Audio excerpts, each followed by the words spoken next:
After losing for a very long time, finally starting to win, it made me want to play so much more, and it also made me play better. For the first time since 2021, in miraculous fashion, Fnatic find themselves in the finals. I never give up.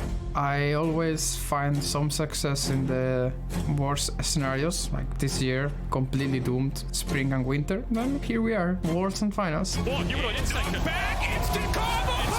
What is big? Oh my god! What? Everyone just wants to prove that they are the best in Europe. It feels pretty amazing to go from hard year to a year that is the most successful for me. I got 2 titles already. I'm on my way to get the 3rd one. Being able to win against Hansama, for instance, an enemy team, and getting a trophy again in summer, that would be so many good things that could have happened in one event.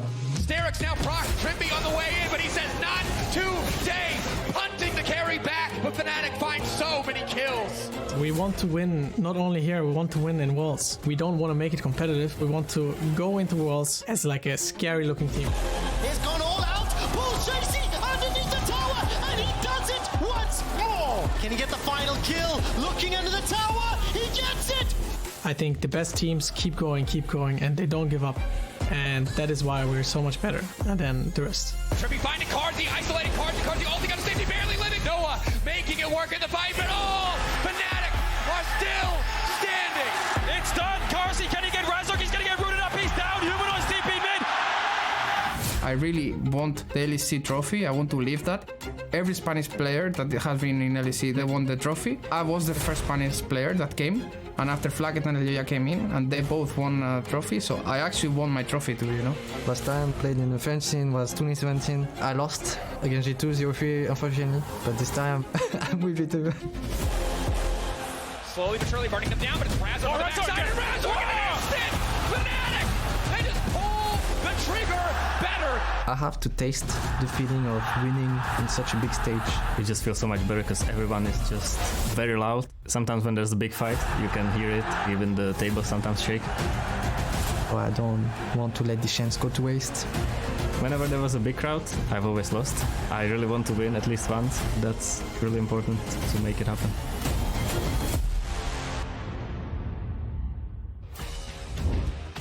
Welcome everyone to the LEC 2023 Grand Final. 9 months of back and forth competition is behind us, and at the end of the road, 2 old rivals remain ready to fight for the biggest title in EMEA League of Legends here in Montpellier Occitanie. The stage is set for G2 Esports versus Fnatic. Romain is ready, as he always is, and so are we. My name is Shox, and I'm joined here by Ender, by Goldberg, and by Dagda at the desk. Odawamne is joining us as well. So we have a lot of voices, Dagda, for what is going to be a historical day. I mean, you kind of need it, right? There's so much history between these 2 teams to then try and slot through. Not only the fact, like, you look at it over the course of the last few years, this year alone is enough to write a history book. Absolutely, and it just felt like there was a time where these were the only 2 teams where it actually mattered as well in that essence. Now we're kind of back to that old historic matchup between G2 and Fnatic, and it feels kind of nostalgic.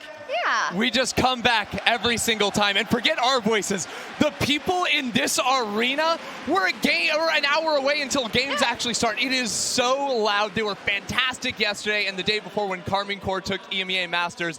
We are in for a treat today. We are. I'm hoping we get the 5 again today, but let's look back on how we got here, because it's been such a long road this entire year, but specifically then the LEC season finals. Goldberg, let me ask you, has everything gone according to what you expected? I think if you look at the upper bracket, maybe the Mad XL was a bit of an obstacle, or at least a surprise coming in from what we saw in summer, but looking at G2 isolated, no, not at all. Them making it to the final was a given and never really a question. The lower bracket does become very interesting though. Fnatic started good, then completely slumped, and there was not a lot of hope going into this lower bracket, but 5 games, 3 times in a row, and they're here. And they haven't lost a series, right? They had to do it the hard way down to that lower bracket, so we come into a final. When was the last time? Has this ever happened before? Neither team has actually lost heading in, although Fnatic have made it close. Yesterday it was nuts. Yeah, it was absolutely insane. And I mean, look, it feels reminiscent of the run that we saw from Fnatic in 2021, right? Back to back to back 5-game grueling series to try and get themselves in towards finals, and they managed to do it one more time. Yeah, and you know, it looked like they were just going to take it 3-0, but then Carzzy was making it very difficult for them. I think he had a phenomenal performance yesterday, getting a pentakill, but it really goes down to this last fight where all the cards on the table, and it's Fnatic showing up in it. Yeah, it was so close, and it's becoming a bit of their comfort zone, it seems like, in these season finals. That Game 5 also Ender, 183 kills over 5 games, over 36 kills on average per game. Are we getting the same today?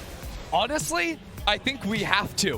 Like, Fnatic are coming in off of that momentum, off of just like the speed of those matches. And any time Fnatic versus G2, like historically, have matched up in these big best-of-5 series, you think back to a 2019 in Athens where they go the distance both times as well. In the upper bracket finals, in the actual finals too. Those games were slugfests, absolute brawls, minute to minute, second to second. We're getting a repeat. Yeah, but I'm even thinking back to last year's summer final with Rogue coming through from the lower bracket into G2 again. They were the heavy underdogs in that matchup as well. They still managed to come out ahead. So I think today's matchup, well, we do have some predetermined analysis coming in from a lower bracket one. We've seen it so many times. Surprises can happen. Yeah, it's so unquantifiable, that momentum and how these teams are going to treat it. I mean, you could say Fnatic, that is a lot of games to play, but they did have like a week in between, but they also had the added stress of then their top laner having to be subbed out for Wonderdog, so it's very impressive to say the least. Yeah, 100%. I mean, look, even the fact that you managed to go 10 games over the course this weekend, it's a bit of added practice, right? Yeah. You actually get to get up and rolling, but this is a team that you've seen so many changes over the course of the year. It's funny we've come full circle, but we've almost come full circle with this final as well now, going up against G2, and they've been absolutely incredible, and they deserve to be here. I'm so excited for this final. Of course, it's not all about the games here at the event in Montpellier. We also have the LEC Roadshow and the Expo that goes with it, and fans can get closer to their favorite teams through some fun activities. Here's some fun highlights from yesterday with the lovely Janiro. Hello everyone, Ginny here at the LEC Summer Finals 2023 Expo au Montpellier, Stade de France, l'Occitanie. Yes, I had to flex my French un petit peu. Last year the Expo was incredible. This time around we have so much more in store. Can't wait to start speaking to some people that are attending, so let's head inside and see what's up. Turn it out. T'as gagné ou bien? D'accord. Donc, t'as pas gagné. Teammate fault. Yeah. It's a team's fault. Like, it's really, really cool to meet a lot of the fans that are going around the place. Like, especially when I go to the LEC, you kind of get to meet a small dribble of them, but something like this is amazing. And the amount of booths as well. I didn't realize just how much was going to be here. Yeah, it's really, really sick. If you guys think G2 is gonna win, can you make some noise?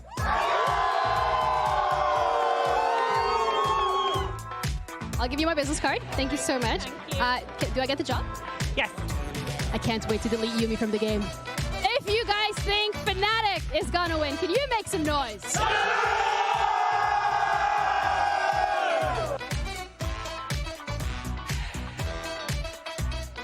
Isn't perfect CS 10 CS a minute? Yeah. So if my math is correct, it should be 20 CS by now, but it's 9. Yeah. I mean, yeah. When you have the horse name, you can win a prize. I'm gonna try my best. Thank you so much. Turn it out. Okay, if you think Mad Lions is gonna win, you're still making noise. That defeats all power pass.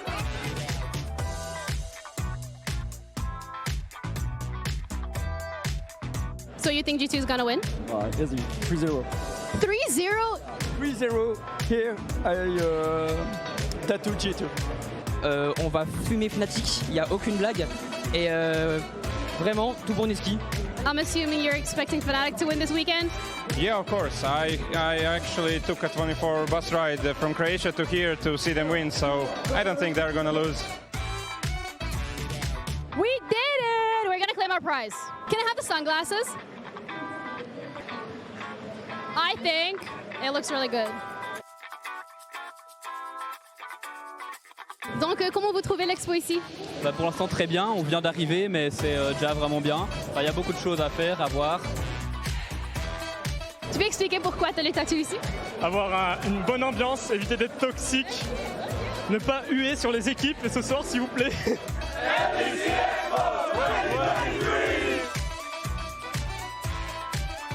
That's it from us at the LEC Finals 2023 Expo. I hope you guys had just as much fun as I did. I got some cool glasses. I saw forehead tattoos. But now I'm gonna log off and watch some League of Legends. Love it! Yeah, thank you for checking that out, Ginny. They do look amazing, the sunglasses. I'm actually kind of jealous. Thank you for getting that report. We got to walk around a bit. It was fun. They didn't give us glasses, though. No. Shifaka has sunglasses. I stole them. Ah, you did. Okay. What a menace. We'll, of course, have a lot more fun today in the grand final. And everyone watching can actually join in on the LEC Bingo presented by Santander. You can head over to lecfinals.com/bingo to generate your random... Wait.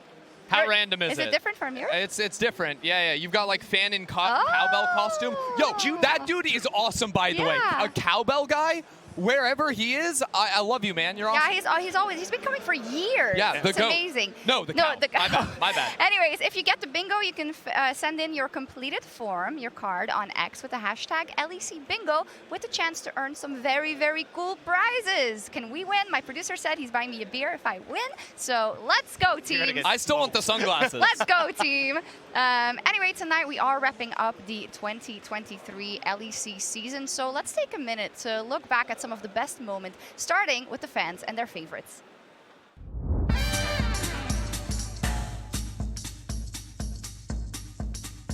Okay, so the ping pongs in like Fnatic's game was amazing. And they did the ping pong. When Fnatic do their move against Cassiopeia. Knock back, instant combo, what? It's ping pong!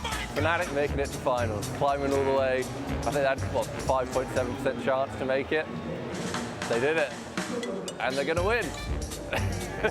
The finals against Mad in Winter Split, where Caps caught out El Yoyo just before Baron, and then like he did like the big ult, like down to So we'll go back to pick up the wave, and it is everything that they could have hoped for. Well, it was when BDS was up 2-0 against Mad Lions in the split finals, right before disaster struck. BDS, again, just an unstoppable force. I'm a huge Hylissang supporter, as you can see from the Unicorns, so probably Mad winning in spring. It was nice to see Hylissang win again. Fnatic BDS last week, game 5. You know, hype match, completely unexpected for that Dragon fight just before the game finished. All the hype, feeling the Fnatic finally qualifying. Yes, all the pressure and things, finally making it to Montpellier, made the whole year worth it. Wonder by so much time to the rest of the team, the GA, not even proc yet. The clock's still standing for so damn long. It was probably gathering all of my friends together and watching the Winter Split finals and seeing G2 hoist the trophy. Just all of it. It was all so bloody good. I feel you, just all of it.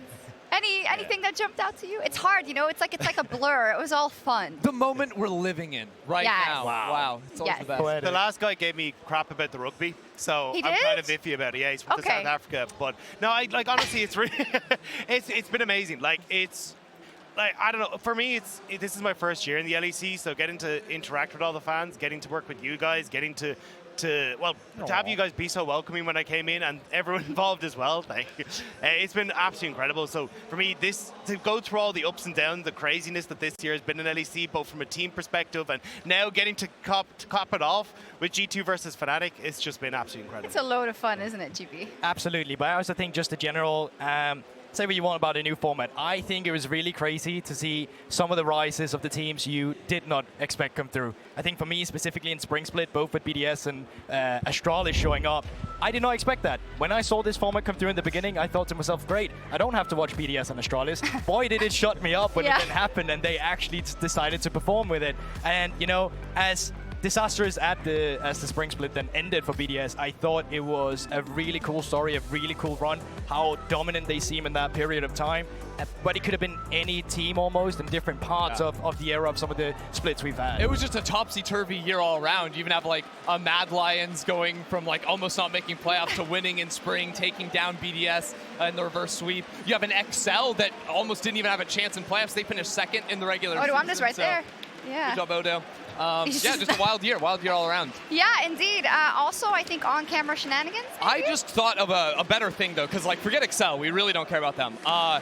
My favorite moments of this year was we just got to torture you, and I thought that was awesome. That was really, really great. I think we have so much fun as well. Yeah, let's go ahead and look at it again, because let's relive it. Amazing.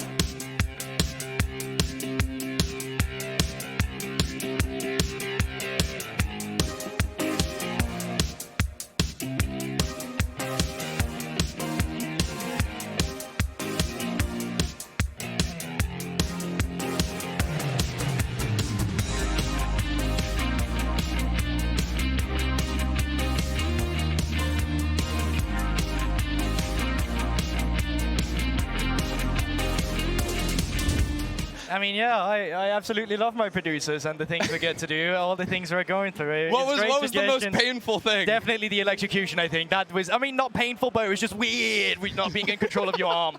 We appreciate it, and it was very entertaining, GB. You had a great year in the LEC as well. So had some players, namely Mickey X, because last week he was crowned the MVP of the season, and we'll hear from him on stage in just a few minutes. But first, let's look back at his amazing career in the LEC.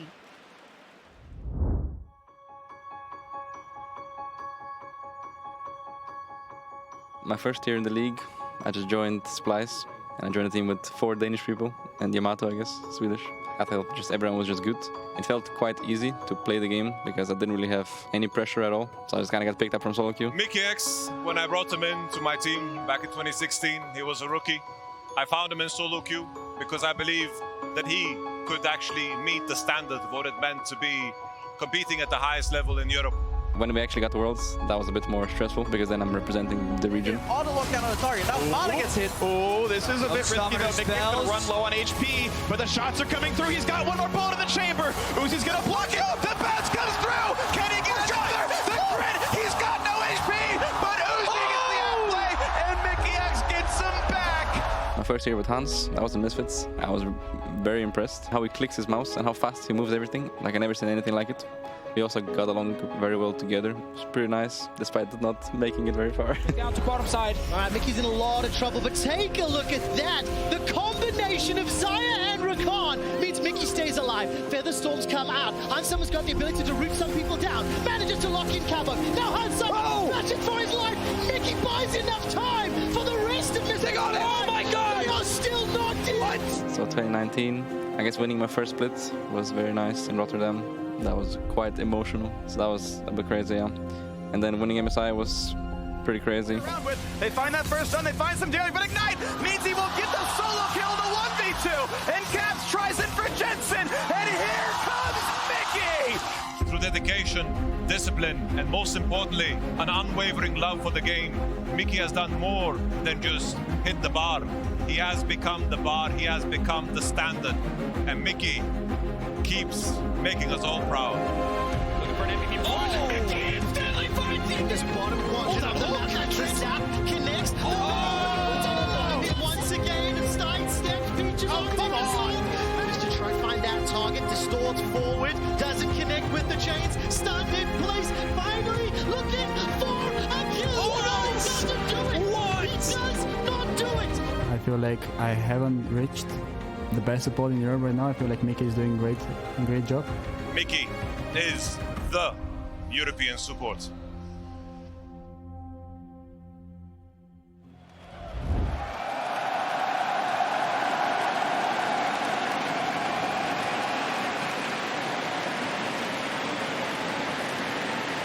Montpellier, faites du bruit pour Mickey, votre Sport 2023 MVP du LEC. This is heavy.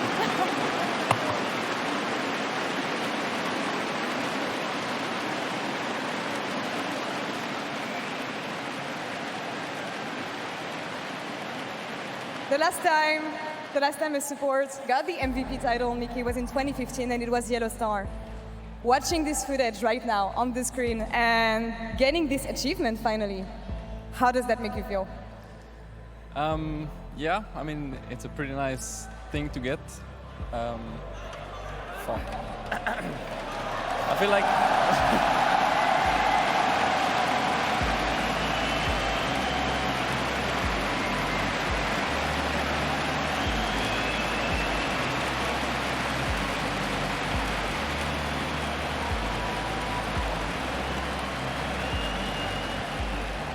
It feels a little bit weird because, well, I think just gameplay-wise, I didn't really feel like I did anything special to deserve it. But I think at least this year was probably my best year so far, and I did put a lot of effort into it. So it feels nice to be rewarded with this. But yeah, I think for the next one, I'll make sure to also make it so that I'll feel like I earned it. You deserve it completely, Mickey. It's been... They all agree.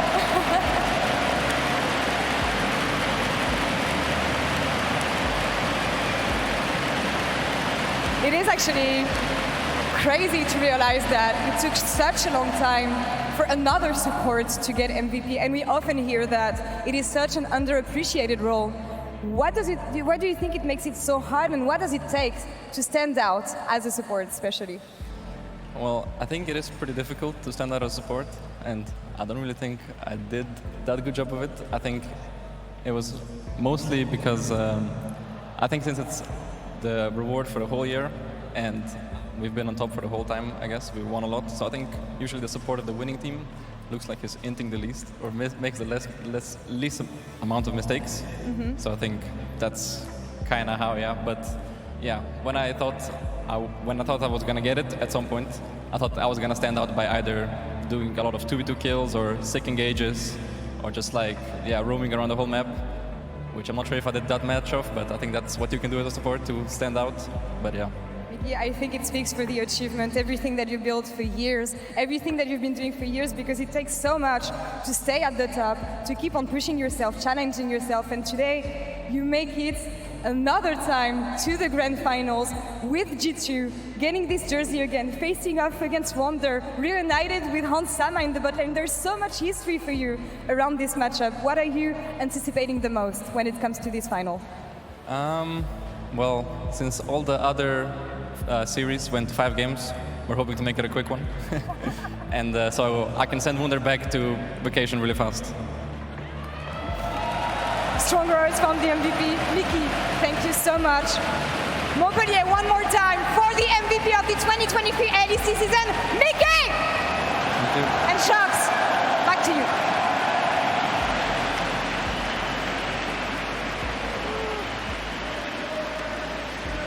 Thank you so much, Laure. Oh, what a moment.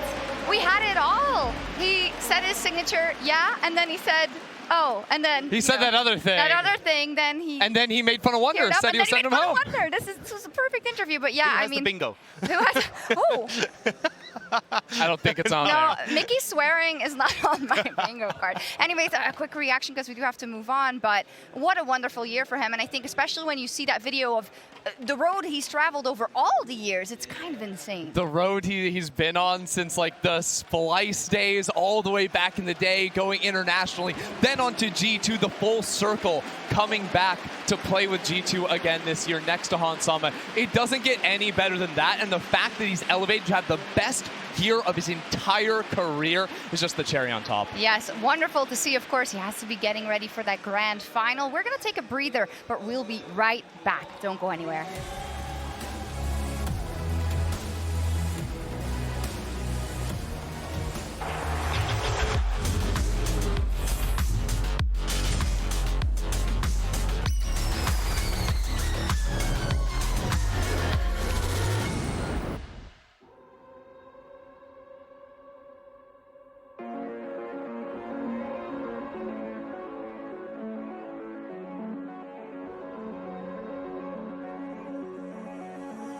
Tell me where do I go? Tell me where do I take us? Your heart is starting to slow. May the water be safe. As I dive in, bloodstains washing underneath the waves.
direct du LEC Expo ici à l'occasion de la finale du LEC à Montpellier. Évidemment, je suis avec Arnaud et Pascal de Fortige. Comment ça va? Ça va bien depuis 2 ans. Ouais. Tout va bien? Content d'être là? Très bien. Ça représente quoi en fait pour Fortige d'être présent à un événement comme celui-ci? Qu'est-ce que vous pensez de l'ambiance, de la mise en avant aussi de votre travail? C'est un moment privilégié déjà d'être invité ici, de pouvoir avoir accès au backstage, de pouvoir voir tout le travail que Riot avec League of Legends offre au public. Nous on essaye de donner beaucoup de choses et c'est super quoi. C'est l'occasion aussi de rencontrer nos fans quelque part, c'est ça qui est aussi on vient d'arriver, très intéressant pour nous. Et on célèbre aussi les 10 ans de Jinx, ça va être son anniversaire d'ici peu. Et Get Jinx, c'était un petit peu le premier projet de Fortige de musique vidéo qui a été fait en collaboration avec Riot. Est-ce qu'on peut revenir un petit peu sur le processus créatif de Get Jinx? Qu'est-ce que ça représentait pour vous? Quelle était l'idée derrière? Que ce soit narratif ou même construction du clip en soi? C'est Christian de chez Riot qui est venu qui nous a trouvé quelque part pour commencer ce projet et nous on venait en partie aussi du clip vidéo déjà à la base. On avait déjà réalisé des clips pour des artistes musicaux plus ou moins connus. Donc on avait l'habitude aussi de traiter l'image et le son. Christian, lui, il s'occupait de la musique à Riot. Il n'était pas du tout chef de projet, on va dire... Pas producteur à ce moment-là. Pas producteur à ce moment-là. Christian, c'est le showrunner phare de League of Legends, enfin de Arcane, pardon. De Arcane. Et du coup, ça nous a paru tous les deux, entre Fortige et Riot, déjà le concept de faire un clip vidéo autour d'un personnage, c'était un concept original, quoi. C'était le principe déjà abordé au tout début du projet avec Jinx. Et du fait que ce soit un clip vidéo, on était un peu plus libre au niveau de la narration. Et nous, ce qui nous intéressait, c'était plus de dépeindre différentes facettes du personnage complexe de Jinx. Donc le clip vidéo, ça se... Comment dire ça... En général, c'est un moyen d'expérimenter les choses. Et c'est vrai que quand quand Christian est venu nous voir, moi je pense que tu as mis juste, c'est liberté. Dès le début, on savait qu'on avait déjà un client dingue, et en plus qui allait nous laisser une liberté totale. Et du coup, c'était vraiment un vrai moment, un premier moment. On s'est dit, tiens, on va se faire plaisir, faire une belle vidéo, libre.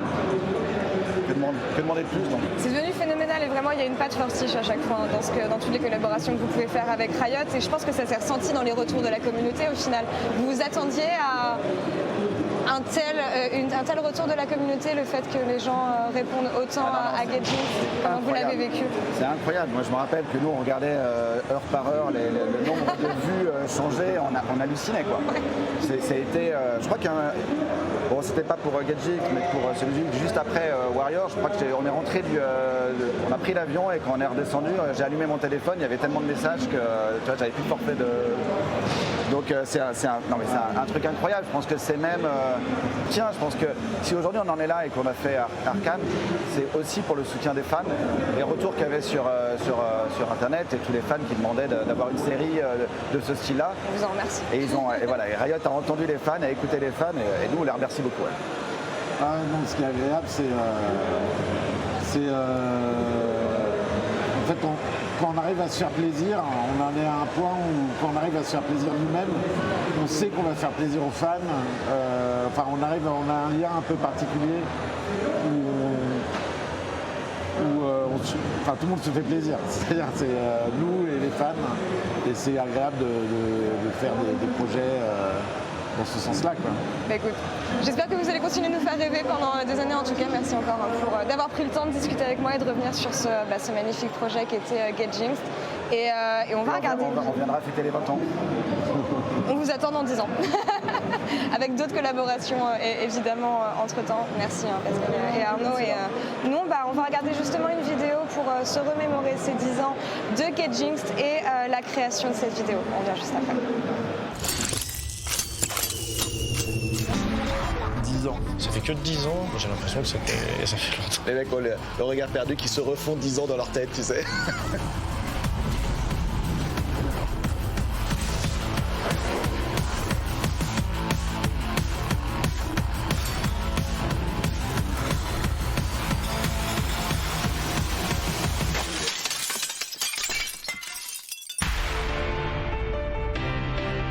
Et on avait produit un petit clip pour des copains. Ça nous avait permis de tester des petits trucs un peu techniques, de faire du caméra mapping. Cette vidéo, Christian Linke est tombé dessus, je sais pas comment. On ne saura jamais. Il a essayé de nous contacter en direct. Puis nous, on répondait pas au téléphone à l'époque. Ça fait longtemps qu'on faisait quand même un peu ce style mélange de D3D, mais là, on avait l'habitude de faire nos films un peu entre nous. C'était la première fois qu'on montait une vraie équipe en se disant on va se donner les moyens de faire un truc à notre style. On avait le design de Jinx, une gamine qui s'amuse avec des jouets qui sont mortels. Donc elle fait tout péter, mais elle le fait jamais de façon commune. Elle était déjà dans une psychose, quoi. On s'est dit, bah tiens, pourquoi on ferait pas un clip vidéo avec différentes facettes de Jinx présentées dans différents tableaux. On appelait ça des tableaux. On savait ce qu'on voulait faire, mais c'était pas évident de trouver la façon de le faire quand même. Des effets de cinéma, caméra à l'épaule, du flou, du motion blur, des filets, des travelling avant, dans des films 2D, dans des peintures. Comment composer en 2D un truc qui est fait en 3D, bah, soit c'est peint, soit c'est dessiné, soit c'est de la 3D. Fallait trouver le petit truc. On n'a pas trop tâtonné parce qu'on n'avait pas trop le temps finalement. En se disant tiens on va jouer un peu plus sur l'image et sur les tableaux quoi. Là on voulait vraiment détacher le FX 2D et c'est pour ça qu'on allait chercher tous ces gens FX 2D pour avoir ce côté explosion, couleur, etc. quoi, qui caractérise le personnage. C'est là qu'on a rencontré l'équipe qui fait les FX 2D maintenant sur Arcane. Donc on a fait les premiers tests visuels. On se disait, elle peut regarder la caméra. Je disais, tiens, ça peut être marrant qu'elle soit pas assise sur la bombe parce qu'elle est un peu punk. Après, on a essayé de caractériser le personnage, elle fait se mordre la lèvre. Et au final, après, tous les cosplayers sont tout le temps en train de faire. Ah, celui-là, ouais.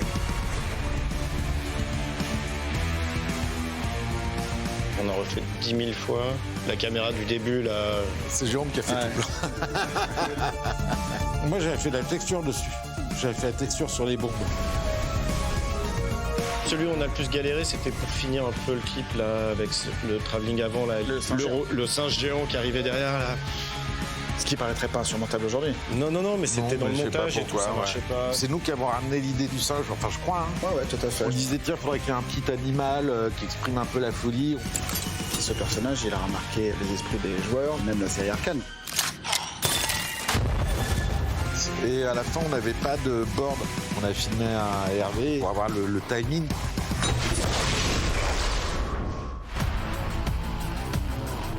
Moi, je trouve qu'il a un peu vieilli. Après, il y a encore des choses. Moi, la scène où tout explose autour d'elle, là, des plans qui restent très quali. Après, bien sûr qu'il y a des petites choses qu'on a approfondies au fil du temps, qu'on changerait, mais ça reste... C'est vraiment du do-it-yourself et du bricolage, mais le style était déjà là.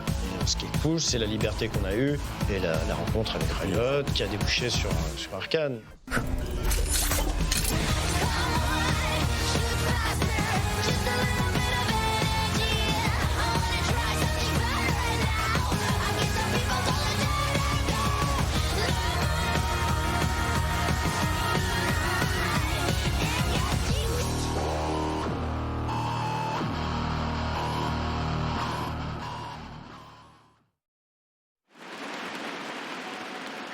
Well, Jinx has left her mark on the game for the last 10 years. Thank you so much to Fortiche for an amazing trip down memory lane. And who knows, maybe we'll see Jinx make an appearance in the opening ceremony. Here, though, we see the winners of the Kit Kat cosplay contest from the LEC Expo, showcasing their amazing costumes on the big stage in Montpellier, Occitanie. Congratulations to Keely's cosplay as Dragon Slayer Diana in first place, Suke cosplay as Arcane Vi in second place, and Stay Moo cosplay as Porcelain Lysandra in third. These all look amazing. Congrats. And out of the 50 contestants, they won the prize of €4,000 for first place, 2,500 rather for second, and 1,500 for third, and a gift bag with peripherals sponsored by Kit Kat. And now they also get their big moment on stage ahead of the grand final between G2 and Fnatic. I was leaned in. I really wanted to see what they looked like. Where was your star card, Inari? Yeah. I mean, it didn't make the cut. You know, I submitted. Then I had to play some games in the summer finals, in the season finals. So my schedule was a little bit packed, you know. But if I didn't make the season finals, then I would have probably been here on stage. Yeah, well, I'm glad you joined us, Odo, because we're about to get into talking about this grand final, Fnatic versus G2 Esports. And let's start by setting the stage as to exactly why this is such an important and historical matchup, Dagda, in the LEC history. I mean, it's kind of become the go-to marquee matchup in the LEC. Even when G2 joined way back in the day, this kind of very quickly became the finals that we were going to see all the way throughout 2019 up till 2020. It felt like the amount of talent that came through these two teams that grew up and then went on to, I mean, even cross borders and become traders across these two teams has made this such an incredible matchup. And today they own so many of the titles that are at home in the LEC. But it just felt like there was a time where no matter what happened in regular season, these were the only two that you were counting on making that finals as well.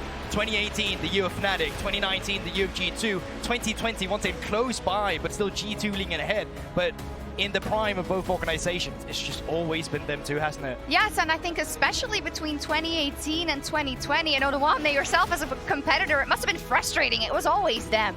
Yeah, it was always rough because it felt like in any of the year I was competing, it felt like you have to play catch up to either G2 or Fnatic. You know, it became a lot easier after 2021, where they had a little bit of a drought, both G2 and Fnatic. They were not so dominant. The roster wasn't as dominant as it was in recent history past then. So it became, you know, a lot more of the show between Mad and everyone else. You know, it was up for grabs, but before that, it was just impossible. And you also just see how many of the historical players who have etched their name in history have come through the ranks of respectively Fnatic and G2. Yeah, I mean, the fact that these are the two teams that represented Europe in like World Finals in years past as well, like they have been at the pinnacle of European League of Legends for such an incredibly long time. And the fact that, look, G2 have managed to remain at the top says a lot about this team. But the fact we've seen Fnatic now rising back up once more to find themselves in the season finals, that's not distracting at all. I mean, it's hard to make a point. Put those baguettes away. Baguettes. Can you get one up here? That'd be kind of lovely. Yeah. But, I mean, yeah. Don't tempt him. Romain, of course, who, if you're not familiar, of course, manager for G2, always does something special in France, doubly as special. Makes sense. Yeah, absolutely. But I mean, I also just think, coming back to it, like the team hopping between these two teams has also been quite interesting. Just Wunder and Caps, even Reckless as well, going back and forth as well. So just the fact that there's been so many storied players that's not only performed on one of them, but then had to swap around, and it's completely changed the dynamic of them. I think Caps, of course, has been the most impressive out of all the different players on that roster as well. Yeah, I 100% agree. It just feels like it's, even like we're looking at the newer talent coming up, like players like Yike.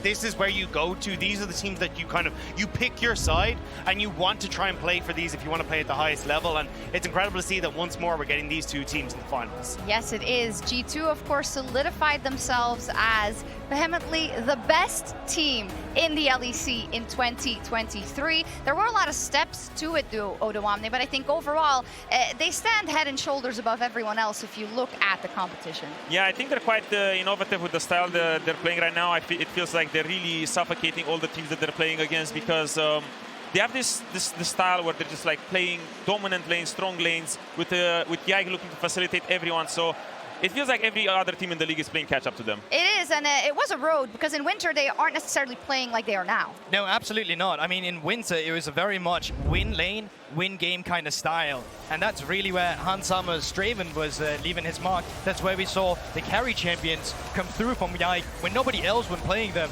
And they just had the philosophy that if we could beat them in the early game, well, we could just straight up win the game. Anything else did not have to matter. And at the time, the teams of Europe wasn't really standing up to them either. Yeah, and that's where you could just, as you say, snowball this completely out of control. And I think that became synonymous with G2, right? Driving bans right, left, and bloody center to try and keep this team under control. But it felt inevitable. Yike was taking over.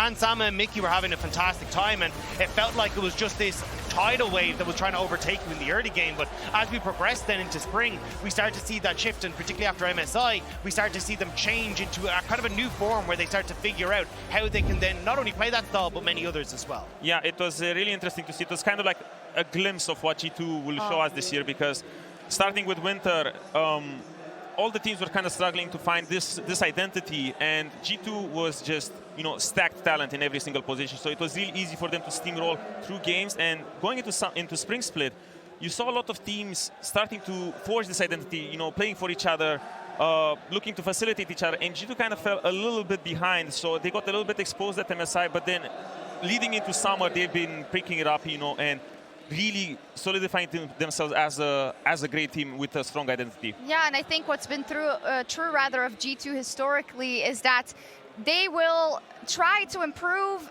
even if they're at the top. And I think that's something that we saw from the coaching staff this year, specifically after MSI, saying this is not enough for us. We need to diversify the way we approach these games, especially when we're going to go up against LCK and LPL competition, because it's not going to cut it, right, Dagda? And I think that's a trait they've always had. I would even say Fnatic and G2 are both two teams that have always withstood all those challenges. And I mean, we even heard Dylan Falco talk about it in Euphoria, where he was like, look, we came off of MSI and we're like, we want to slow the pace of this down. We want to try and learn what we can from how the LPL and the LCK teams were playing. And we got to see that shift, right? Kog'Maw Braum suddenly coming up on the bot side. They were like, we're going to play this slow. We're going to play at our side lanes. We're going to make sure that we can have this suffocating stall that makes it so difficult for you in the long run to actually beat us both early and now late as well. Yeah, because it really does come back to Odo's point as well, with the rest of the teams caught up. So you couldn't just beat them by being better in lane. You had to outsmart them up the map, and you can see in a situation like this as well, where they just completely open it up. They force you into a Baron. They force you to make decisions that not just based about feeling or playing the game right now. You need to have an answer for G2 when they play the game. And I think that's it. It's the fact that they've now created this suffocating style where it feels like no matter what you try to set up, they have an answer for you. Every time you try to go to an objective, they're coming in from left, right, and behind you. You don't know what you're supposed to do against this team because they're so creative, and that is such a terrifying prospect when this is the team you have to take down if you want to try and take this championship home. Yeah, and that's the ideal way to play League of Legends, because it's such a fluid game. There's so many options, and a lot of teams, the way they approach practice is, they go into review. They look, okay, in this situation, how are we going to react next time this thing happens? But G2 kind of takes it a step further because they're like so fluid. They always try to catch you between plays, and you never have this answer prepped because they're just thinking ahead. So they understand each other so well. When someone makes a different plan to make a different play, everyone knows how to adapt in split-second decisions. Yeah, working like a hive mind, very much so. I think maybe a bit like Fnatic yesterday when they went into those team fights. And let's contrast this story, Goldberg, to what we saw out of Fnatic, where it was just roster change galore, but in the end it worked out, I guess. Yeah, I mean, you can say that. It was a bit of a road, and you can see it even on your screen right now. There's been so many substitutions to finally get to the end product of where we currently are. And Fnatic sucked in winter. Fnatic sucked in spring. It was really only in summer when the substitutions came through that they started performing. Yeah, and we saw, it became so dominant. They became all of a sudden this scary Fnatic that we've seen the years before. So it looked like going through all of these substitutions didn't really matter because they had solid pieces everywhere. Trimby came from Koi, Razor stepping up, it became a meta that was suitable for him. Humanoid waking up and finally showing why he's been such a feared mid laner in the league for the past year. So yeah, playing Fnatic at the beginning of Summer Split was not a fun experience. So I'm glad it transitioned so well into this finals. Yeah, we can't forget they were actually good at the beginning of summer. It's only as of late that we lost Fate, but I guess the fans got it back in the end. Let's talk a little bit about the minutia of the games that we're going to see. Shout out to Ender for reintroducing that word yesterday. What a flex. Anyways, let's talk about the early games. And I think when we have the context of what we saw at the season final so far, but especially right here in Montpellier, where things were so aggressive, is that going to be what we expect today as well? I mean, if you're Fnatic, I feel like you have to, right? If you end up letting G2 take control of the game, they're going to play it. They can play it slow. They can play for the gold leads that you can see on your screen there. And then they'll just take over in the later game team fights where they have great objective setup. I think if you're Fnatic, I want to see them go hyper aggressive. Maybe we still see a slightly slower one with something like a Karthus coming out for Razork. But I feel like you need to get the ball rolling early against G2 or it's just done for. Yeah, I completely agree. But I also think it's how they temper themselves when doing that. You can see it on the stats right now. While G2 get a lot of kills, they also don't die a lot while getting those kills in early game. Fnatic is a bit of a different story because they will go in for these risky plays and they will also die a lot because of it. So they haven't really found the right boundary between what's an overcommitment and what's a perfectly committed play to go for. And it's not like it's anything new for Fnatic, but it's certainly something that they need to polish if they want to beat a team like G2 in the early game. Yeah, I think you guys hit the nail on the head. I would love to see a little bit more of a tempered aggression sort of approach because I feel like they really like to take these plays and they take these fights. They like to take a lot of fights, but the way they have been approaching objectives, it's been both a blessing and a curse because there's some situations where I look at it and I'm like, there is no way they can walk in here, but then they still do it because they are so eager to look for fights. But I think a lot of the fights they've been taking have been great. It's just I would really like them to be a little bit more patient, because this style that they're also taking with their jungler picks and everything, I feel like it can work. It's going to be something that will upset G2 today, but they really need to focus a little bit and find better angles to take these fights. I know we were talking backstage, and we had a great word for it. It was like Razork was the engine of Fnatic, right? And I think when we look towards him, it's about trying to see if you can get him to continue that pressure in the early stages and find that success, whether that is with lane supporting him on having these more aggressive picks that can bring out something like a Talia or a Karthus where he's able to pop off. But on the opposite side, you got Yike as well, who is no pushover at all when it comes to those jungle matches. Yeah, I think the main difference between the two junglers, at least in season finals, is that Razork has made some of these unorthodox junglers work, the AP junglers work, while Yike, when he's been trying out the Fiddlesticks, when he's been trying out the Evelynn, hasn't. But I really think a lot of that comes down to how the team has drafted around them, because it's not like we haven't seen Razork suffer on the Karthus, but it's when the entire team composition of Fnatic is designed to set him ahead, like his Talia game was yesterday as well, where it's just set up for success with his engages. So absolutely, cool. absolutely. He even said like, oh, Wonder didn't matter. I already like owned the play. He did, so. he did. And this is where he thrives. Oh, it's amazing. Razork, of course, is making it to his very first LEC final, and for Yike, he was Rookie of the Split, and we cannot forget this was a gamble at the beginning of the year, but they gave Yike a lot of agency. Even now in season finals, he gets to try a Velvet, he gets to try a Fiddlesticks. That is something insane to see. What's also, I think, cool is that we saw Yoya versus Razork yesterday. You had the Rookie of the Split of yesteryear versus a most recent version, and now you get Razork versus Yike. The mantle is getting passed on. Also, just both of them looking for their first titles here, right? Obviously, Yike only just coming in, but we saw Razork talk about yesterday how important this was for him. But I do agree with you. I think you're going to see a lot of flexibility coming in the jungle, whether it's going back towards, you know, the two trees in the Ender, or in the Ender, or in the Maokai, or in the Ivern. And then instead as well, if you end up looking towards things like, okay, well, we can go towards a Bel'Veth, maybe not so much an Evelynn, but a lot of these more carry-oriented picks that I won't be surprised to see Yike trying to respond with when Razork brings out. Yeah, and I'm really, really excited for this jungle matchup, because Razork has been, what, the Rookie of the Split 2 years ago, maybe? And he kind of had a little bit of a fall from grace, but leading up to this finals, this whole summer finals playoffs, he has been great. He has been ramping up so much, and there's been sure a lot of shows between Trimby being great, Noah being great, Humanite rising to form. But Razork is a silent hero here, because looking at him at the beginning of the year, he hasn't been nearly as good as he has been now. It really feels like this is his split to win. Yes, and he's peaking, it seems like, as well. Talking about the peak, let's look at the top side. Broken Blade is up versus Wonder. A matchup, of course, we've seen in the past, but it has such different connotations today. But Broken Blade, he's been a monster this split. I mean, Broken Blade has just straight up been the best top laner of the league this year, and it is a mismatch coming into today. Despite how good Wonder has been and has scaled with the amount of games he's gotten in the lower bracket, they play a different style as well. Wonder's really only been aggressive on the Renekton, but even that Renekton blind pick won't work against a guy like Broken Blade, who's got the Swain, who's got the Kled as straight up answers to it. Wonder usually plays the weak side, while Broken Blade don't mind taking a strong side approach either. So I think there's a bit of a mismatch in the top lane. Yeah, I'm really excited for this, because Wonder has been stepping up. You have seen him ramping up throughout his last series. Against BDS, he's been starting slow, not having the greatest performances, but already by game 5, we've seen him step up.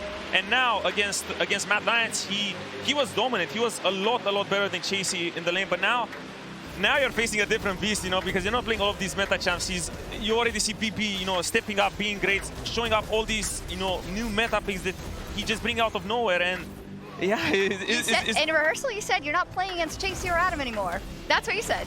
Yeah, but I have to keep it a little bit tame, you know.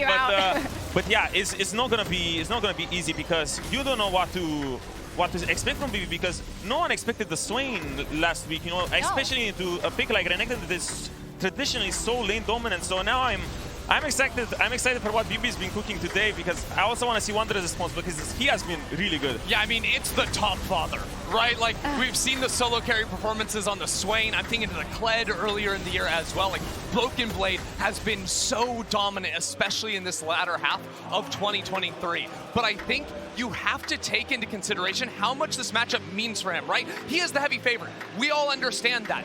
But he is going up against Wonder, who was the best top laner in Europe on the best European team that we've ever produced here, and he's doing it in a final. Wonder's coming back. The odds are all stacked against him, but for Broken Blade to take him down here at the pinnacle of European League of Legends is legit, and it's unreal. Oh, it is so cool to see. I feel so honored to be here to witness it, these two versus each other.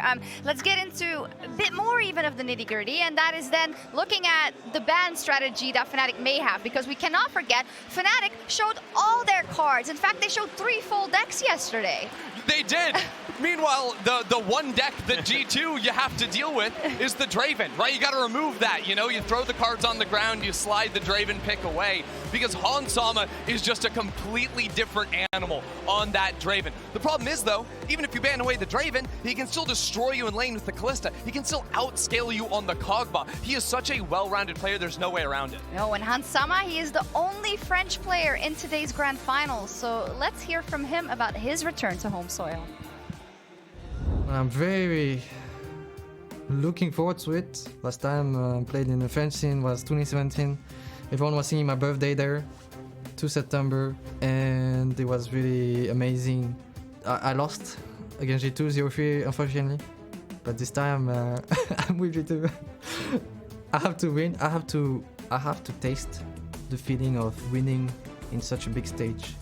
The trophy, it must be amazing. Some of my teammates already experienced that, for sure, right? But not me.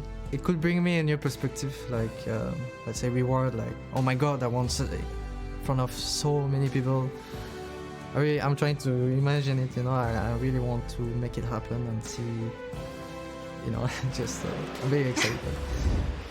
My God, between kind of all the legends we've seen play today and then the fact that Hans can win this trophy on home soil, that is an honor that is reserved for very, very little people in the world, and it would be tremendous. It would be insane. It would be such a cap off of such an already amazing return to the LEC. Yeah, your return over from the year in North America, and you just dominate the whole way through. Like, Hansama is on such a meteoric tear this year, and it feels like everything's stacked up to go his way today. Yes, but of course, never without the support. The marksman, Trimby, is up versus Mickey, and Mickey, we've talked about him a lot already, so I think it's only fair we give the floor to Trimby, who's been playing lights out in the season finals. I mean, yeah, we always talk about the trifecta of support, Trimby, Hylissang, and Mickey, and I mean, Trimby specifically has genuinely been stepping up in this lower bracket run as well. He used to be known for the Enchanters, but he's rewriting that narrative about himself with his champions like the Nautilus, and specifically in yesterday's matchup, the Alistar that was pivotal in securing the grab victory.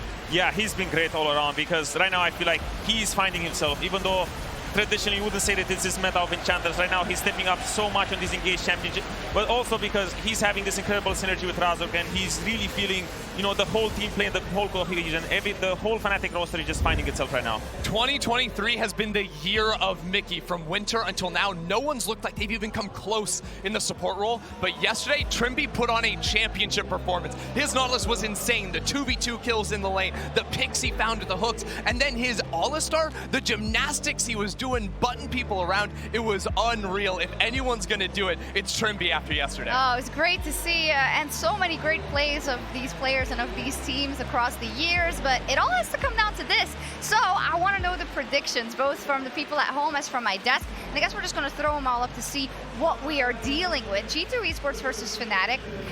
I see how it is. It's stacked. It is stacked, but I think, of course, this is fair, right? When you look at the season G2 has had. Yeah.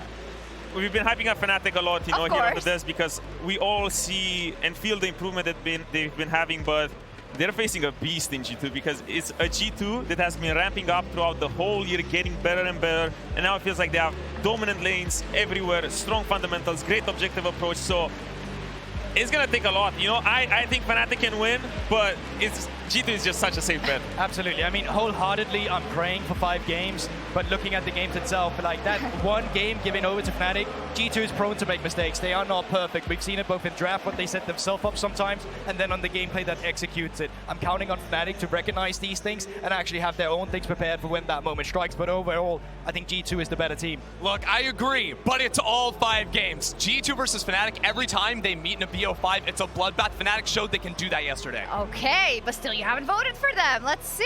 Anyways, there's a lot of matchups we haven't even touched on, but there's one in particular I want to talk about, and it's the mid lane, Caps versus Humanoid, because Caps is hunting for his 10th total LEC title up against a Humanoid who he's never met in a final, but a Humanoid who had never lost a final. He has played it. I mean, absolutely, and I think Caps, I mean, well, people are hoping he's stepping up to a clap moment against this, but Humanoid has also shown some of the highest highs and ceilings we've seen on international performances just last year, and I'm hoping that's the version of Humanoid that will show up on the big stage as well.